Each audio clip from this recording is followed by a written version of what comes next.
Biya kamal kanor online TV ke jan gwasame ban rochime ban jalling roja dan balinga jan gwasame ban ling na roja dan tore wi ke gambela hen wala changol ngwan ka fay ngwan ron kina daro jan dang ro ngwan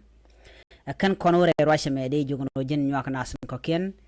ki gorba and jen be subscribe kanor online TV ko bi ler kontin ban non ka rewi ke gambela bien ka chwalinga gwa ka tong maintenance goro ba jen bi notification bell bi jetwan and there balinga jan gwasame shit kamen chaling no wen shala de nene chan nur tung wan kabre we ka gambela kuma gambel shala no te ga nur ya kap kan nur to kan nur konti la kwar kan nasan kontin chung ka kwin wari shala den go cha ka kap ke cha ka kap chung re kuma ka cha ka kaba shu men ramadan la ran security ke ran malka mandana kap gambela no wen men monwer man cha gwade cha je kulum moch karara dien ka kor gwase pai we ramadan la kwar malka ko gwase shu e shol kon antama cha shol kon cha je wo cha radin cha las gwas de kana ramadan cha las gwas de rami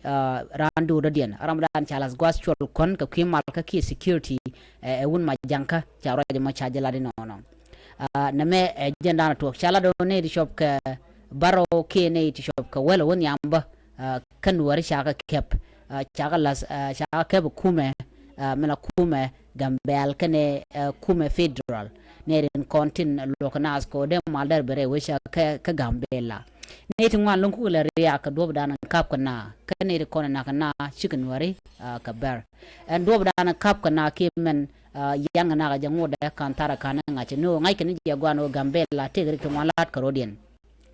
an wala ga shang wal ngwan chikamen sha nyogo nin ba sha mang ne nuar sha ka magre wisha ka wan toa ko won bi shal ka pior chikamen shaling kane de kona yan ka pan ke pan ke je kuma gambela charo je ma chaja kwen ka social media ko dob dan ci ngaro de lat ke je lere me je la dan yin link ki gambela ka man dan le rode kan bara kona shi nuari kan kamare we ka wan toa ka pior chala de kan jel kan lo kap kan mut kap kan nuari ka roje do den cha nyol la chala den o shi kuma gambela kan federal ki itipia de fan force kan wen wini ko be kan content channel cha ka mak be kan ka lo jok no mo mi shala di no men kuna la gay long ne content jen tin wan wer wa kan pinyin ni ka pure kan